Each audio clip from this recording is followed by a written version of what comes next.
प्रिय विद्यार्थियों, आज हम कक्षा 9वीं के इतिहास के दूसरे पाठ का अध्ययन करने वाले हैं। तो आइए बच्चों, ध्यानपूर्वक आप समझिए और ध्यानपूर्वक सुनिए, तभी आपको समझ में आएगा। तो दूसरा लेसन जो है वह भारत 1960 के बाद की घटनाएं, यानी भारत में 1960 के बाद जो घटनाएं घटित हुई उसके बारे में दर्शाया गया है या बताया गया है। तो चलिए लेसन पे आते हैं। वर्ष 1947 में भारत स्वतंत्र हुआ। भारत बच्चों स्वतंत्र कब हुआ, यानी आज़ादी कब मिली भारत को? वर्ष 1947 में। और 1950 में भारत ने संविधान का अंगीकार किया। तो जो गणराज्य दिवस के रूप में मनाया जाता है, गणतंत्र दिवस के रूप में मनाया जाता है, उसी समय भारत का यानी संविधान लागू हुआ था। तो अंगीकार किया गया था, यानी स्वीकार किया गया था। कब? 1950 में, 26 जनवरी 1950 को भारत में संविधान को अंगीकार किया गया, यानी माना गया उसको। भारत प्रभुता संपन्न लोकतांत्रिक राष्ट्र के रूप में अस्तित्व में आया। भारतीय समाज विविधताओं से संपन्न है। विविधताओं से संपन्न मतलब जैसे यहाँ पे विविध भाषाएं बोली जाती है, जाति, वंश और धर्म के लोग रहते हैं यहाँ पे। स्वतंत्रता प्राप्ति के पश्चात के प्रारंभिक समय भारत में आर्थिक, राजनीतिक, सामाजिक विकास से जुड़ी समस्याओं को हल करना था। योजना आयोग का गठन करना और औद्योगिकीकरण को प्राथमिकता देना, इन दो बातों के आर्थिक विकास को साध्य करने और सावधानी से पूर्ण करने के लिए और देश की दरिद्रता की समस्या को दूर करने के उपाय के रूप में स्वीकार किया गया।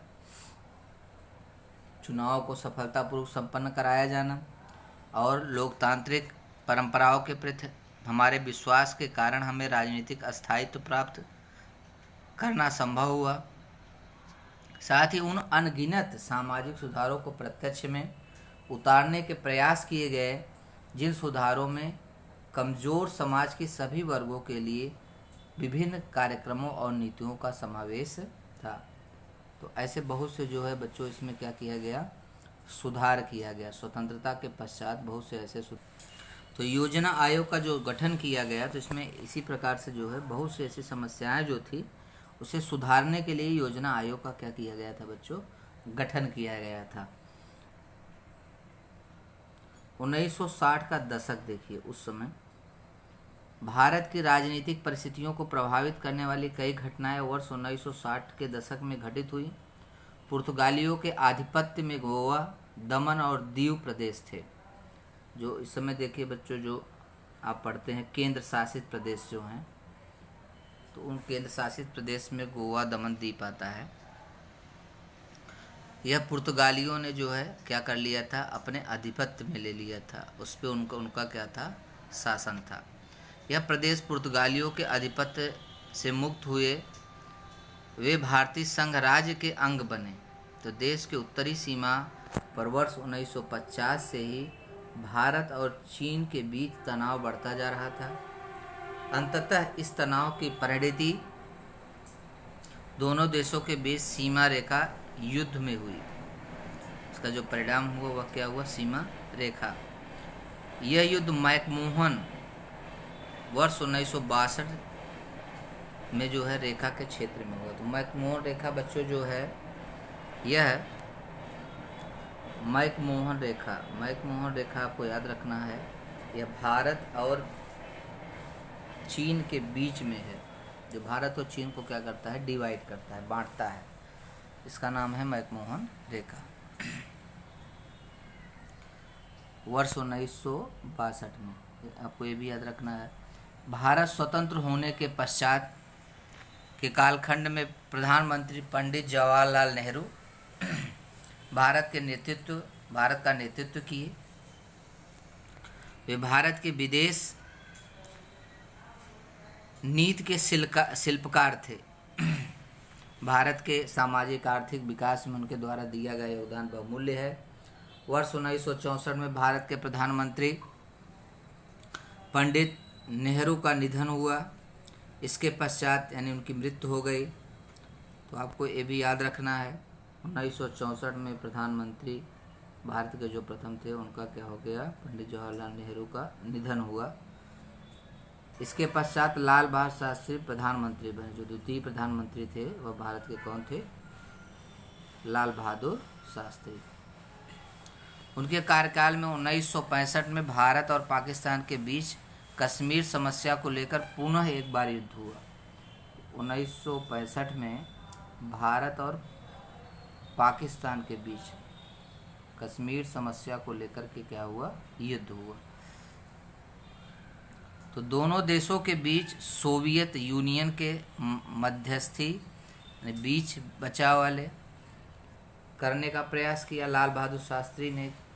इस देश को जय जवान जय किसान का नारा दिया। कौन सा नारा बच्चों, जय जवान जय किसान का नारा दिया। इसी नारे के माध्यम से उन्होंने भारतीय किसान और जवान सैनिक का महत्व रेखांकित किया कि इनका कितना महत्व होता है एक राष्ट्र के लिए, एक देश के लिए। वर्ष 1966 में लाल बहादुर शास्त्री का ताशकंद में निधन हुआ। इनका निधन बच्चों याद रखना है 1966 में लाल बहादुर शास्त्री ताशकंद नामक स्थान पे क्या हुआ, इनका निधन यानी मृत्यु हो गया। वर्ष 1966 में श्रीमती इंदिरा गांधी भारत की प्रधानमंत्री बनी। कब, 1966 में इंदिरा गांधी क्या बनी, भारत की प्रधानमंत्री बनी।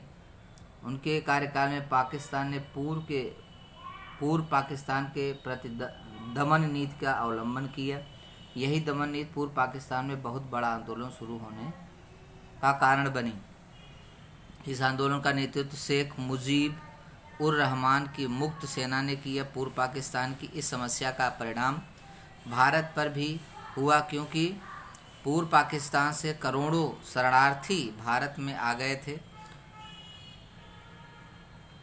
शरणार्थी मतलब यार रिफ्यूजी जो होते हैं बच्चों, आकर के रहते हैं, जिनके लिए कहीं स्थान नहीं रहता।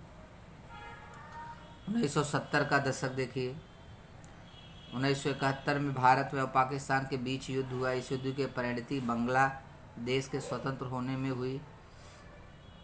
1971 में जो है वह क्या हुआ, बांग्लादेश स्वतंत्र हुआ है। बंगाल यानी एक अलग राष्ट्र बना, पहले भारत में ही था। परमाणु ऊर्जा का उपयोग शांति स्थापित करने हेतु करना हमारी नीति है। इस नीति के एक अंग के रूप में भारत ने वर्ष 1974 में राजस्थान के पोखरण में भूमि के अंदर सफल परमाणु परीक्षण किया। कब, सबसे पहले जो परमाणु बम का जो परीक्षण किया गया था 1974 में पोखरण स्थान पे किया गया। वर्ष 1975 सिक्किम की जनता ने भारतीय संघराज्य में विलीन होने के पक्ष में मतदान किया और उनके अनुसार भारतीय संघराज्य में सिक्किम को राज्य का दर्जा प्राप्त हुआ। इस दशक में भारत की राजनीति की अस्थिरता उत्पन्न हो गई। वर्ष 1974 में श्रीमती इंदिरा गांधी द्वारा चुनाव प्रचार के सरकारी साधनों के दुरुपयोग किए जाने का निर्णय इलाहाबाद उच्च न्यायालय ने सुनाया। इसको विरोध जताने के लिए संपूर्ण देश में हड़तालें हुई। इसी बीच जयप्रकाश नारायण के नेतृत्व में आंदोलन हुए। फलस्वरूप परिस्थिति अधिकाधिक विकट और जटिल बन गई। देश के कानून और व्यवस्था चरमरा गई। परिणामतः सरकार ने संविधान में उल्लिखित आपातकालीन स्थिति से संबंधित प्रावधान के आधार पर राष्ट्रीय आपातकाल घोषित कर दिया। आपातकाल में भारतीय नागरिकों को मौलिक अधिकार स्थगित किए गए। आपातकाल के कारण भारतीय प्रशासन व्यवस्था में अनुशासन आ गया, परंतु इस कारण मानवीय अधिकार भी इससे काफ़ी जो बच्चों क्या हुआ, अनुशासन प्राप्त हुआ लोगों को और मानवीय अधिकार भी सिकुड़ गए। राष्ट्रीय आपातकाल की यह कालावधि में वर्ष 1975 से 77 तक रही। इसके पश्चात आम चुनाव संपन्न हुए। आम चुनाव बच्चों जो चुनाव किए जाते हैं, जैसे लोकसभा, राज्यसभा, जो भी चुनाव होती हैं। आपातकाल की पार्श्वभूमि में कई विरोध दल इकट्ठे आए उन्होंने जनता पार्टी का गठन किया। इस नई गठित जनता पार्टी ने श्रीमती इंदिरा गांधी के नेतृत्व वाली कांग्रेस पार्टी को बुरी तरह से पराजित किया। मोरारजी देसाई प्रधानमंत्री बने, परंतु उनके नेतृत्व वाली जनता पार्टी की सरकार आपसी मतभेदों के कारण अधिक समय तक न चल सकी। इसके बाद चरण सिंह प्रधानमंत्री बने। उनकी सरकार भी अल्पकाल की रही, यानी कुछ समय के लिए। वर्ष 1980 में पुनः चुनाव हुए और श्रीमती इंदिरा गांधी के नेतृत्व में कांग्रेस पार्टी पुनः सत्ता में आई। बच्चों तीसरा देखिए दशक, वर्ष 1980 का दशक। इस दशक में भारतीय राजनीतिक व्यवस्था को अनेक नई चुनौतियों का सामना करना पड़ा। पंजाब में सिखों ने स्वतंत्र खालिस्तान राज्य की मांग को लेकर आंदोलन प्रारंभ किया। आंदोलन ने अत्यंत उग्र और भयानक स्वरूप धारण किया। वास्तव में इस आंदोलन को पाकिस्तान का समर्थन प्राप्त हुआ। 1984 में अमृतसर के स्वर्ण मंदिर में आश्रय लिए हुए आतंकवादियों को मंदिर से निष्कासित कर देने के लिए भारतीय सेनाओं को वहां भेजना पड़ा। श्रीमती इंदिरा गांधी की सुरक्षा रक्षक दल के सिख रक्षकों ने ही उनकी हत्या की। इसी कालावधि में पूर्वोत्तर भारत में उल्फा संगठन द्वारा बहुत बड़ा आंदोलन चलाया गया। तो आपको याद रखना है कि 1984 में अमृतसर स्वर्ण मंदिर में आश्रय लिए हुए आतंकवादियों को मंदिर से निष्कासित करने के लिए भारतीय सेना वहां भेजना पड़ा। 1984 में राजीव गांधी ने प्रधानमंत्री पद की बागडोर अपने हाथ में ली। उन्होंने भारत की अर्थव्यवस्था, विज्ञान, प्रौद्योगिकी क्षेत्रों में अनेक सुधार लाने का प्रयास किया। राजीव गांधी ने श्रीलंका के तमिल अल्पसंख्यकों की समस्या को हल करने की पहल की, उसका लीडरशिप किया। उन्होंने वहाँ पे तमिल समुदाय को देश के भीतर स्वायत्तता देकर श्रीलंका की अखंडता को बनाए रखने की श्रीलंका के प्रस्ताव को उन्होंने समर्थन दिया था, परंतु इस संदर्भ में उनके द्वारा किए गए प्रयासों को सफलता नहीं मिली। रक्षा सामग्री को लेकर और विशेष रूप से बोफोर्स कंपनी द्वारा दूर तक मार करने वाली तोपों की खरीदारी के मामले में हुए भ्रष्टाचार के कांड में उनकी कड़ी आलोचना हुई। इस अवधि में हुए चुनाव में राजनीतिक भ्रष्टाचार और महत्वपूर्ण मुद्दा बना। इस आम चुनाव की कांग्रेस पार्टी की पराजय हुई। इसके बाद अलग अलग दल इकट्ठे हुए और जनता दल के विश्वनाथ प्रताप सिंह भारत के प्रधानमंत्री बने। उन्होंने अन्य पिछड़ा वर्ग के लिए आरक्षण नीति निर्धारित की। यह उनका सबसे महत्वपूर्ण योगदान माना जाता है। दल के अंतर्गत चलने वाली विवादों को, तो जो विश्वनाथ प्रताप थे, आपको याद रखना है, इन्होंने जो है आरक्षण नीति का जो है वो किया।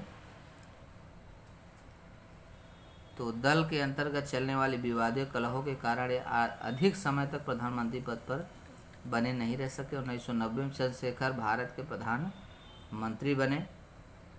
उनकी सरकार भी अल्पकालीन रही, यानी कुछ समय तक। 1991 में चुनाव प्रचार के दौरान श्रीलंका के लेट्टे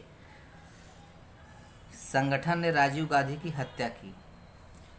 1980 के दशक के अंत में जम्मू और कश्मीर के असंतोष धधकना प्रारंभ हुआ। वहां चलने वाले आतंकवादी गतिविधियों ने कश्मीरी पंडितों को वहां से भाग जाने के लिए विवश किया। यहाँ समस्या अधिकाधिक गंभीर बनती गई और अब इस समस्या ने आतंकवाद का स्वरूप धारण कर लिया। 1991 के बाद परिवर्तन जो हुए उस विश्व और भारत के इतिहास में 1991 महत्वपूर्ण परिवर्तनों का वर्ष है रहा। लगभग इसी वर्ष सोवियत यूनियन का विघटन हुआ और सोवियत में चल रहा शीत युद्ध समाप्त हो गया। भारत में पीवी नरसिंह राव को सरकार ने भारत की अर्थव्यवस्था के कई परिवर्तन लाए। इसी प्रकार अयोध्या की जन्मभूमि तथा बाबरी मस्जिद का मुद्दा सामने आ गया। 1996 से लेकर के 99 कालावधि में भारत की लोकसभा के किसी एक राजनीतिक दल को स्पष्ट बहुमत प्राप्त नहीं था। अतः स्पष्ट बहुमत क्या था बच्चों, यानी लगभग 75% जो है लोगों की वोटिंग होनी चाहिए उसके पक्ष में। उसमें अटल बिहारी वाजपेयी, एस.डी. देवेगौड़ा और इंदु कुमार गुजराल थे। अंततः वर्ष 1999 में भारतीय जनता पार्टी के नेतृत्व में राष्ट्रीय जनतांत्रिक गठबंधन सत्तासीन हुआ और अटल बिहारी वाजपेयी भारत के प्रधानमंत्री बने। अटल बिहारी वाजपेयी ने पाकिस्तान के साथ बातचीत करने का प्रयास किया परंतु सफलता नहीं मिली।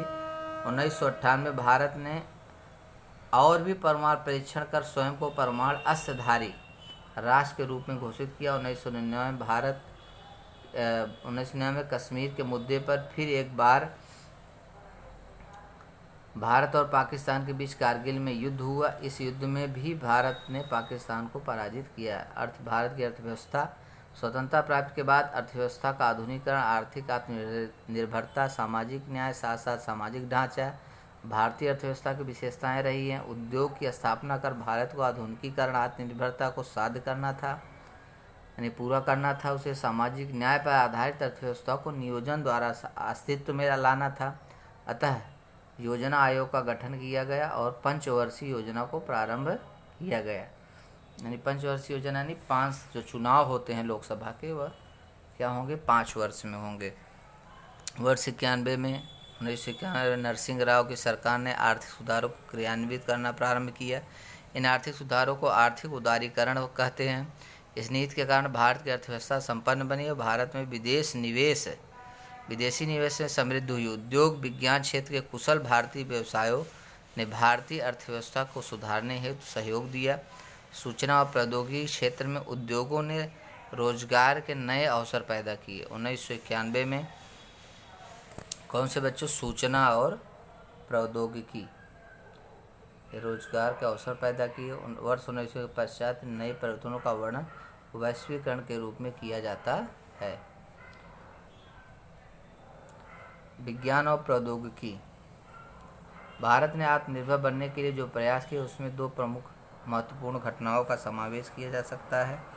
1965 में प्रारंभ हुई हरित क्रांति ने डॉक्टर MS स्वामीनाथन थे जो उसके जनक थे। तो आपको याद रखना है कि 1965 में भारत में जो हरित क्रांति हुई उसके जो जनक थे, उसको सबसे पहले स्टार्ट करने वाले वह कौन थे, डॉक्टर S स्वामीनाथन थे।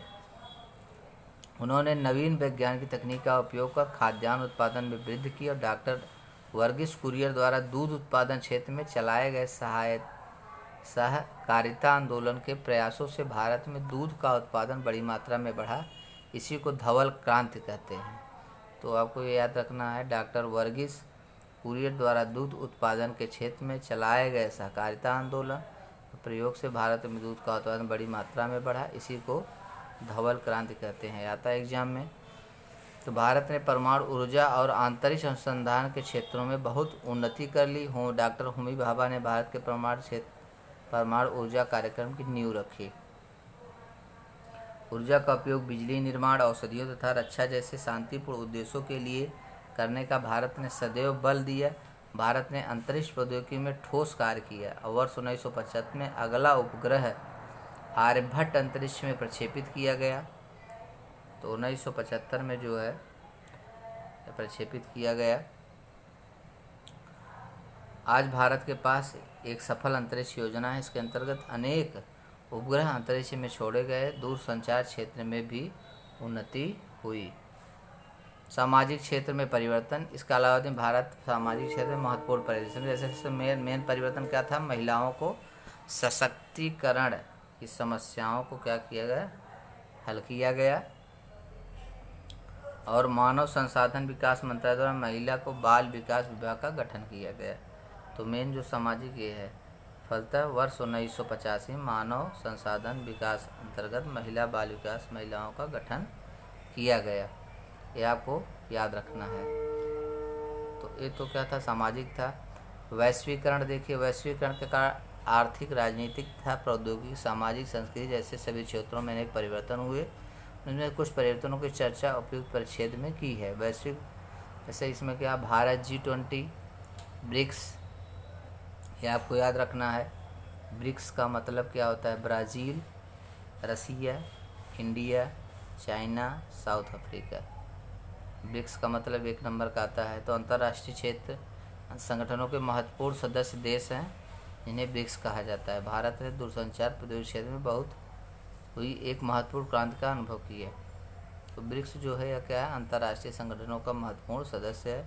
संपूर्ण भारत में भ्रमण ध्वनि और अंतरजाल सेवाओं का, उपग्रह आधारित दूरसंचार सेवाओं का जाल फैला हुआ है। तो ये सब चीज़ें बच्चों क्या हुआ, बहुत से परिवर्तन आए, जैसे भोजन में की आदतों में, वेशभूषा, भाषा, मान्यताएं मान्यताएं द्वारा दिखाई देते हैं। तो बहुत से इसमें क्या परिवर्तन भी आए वैश्वीकरण से।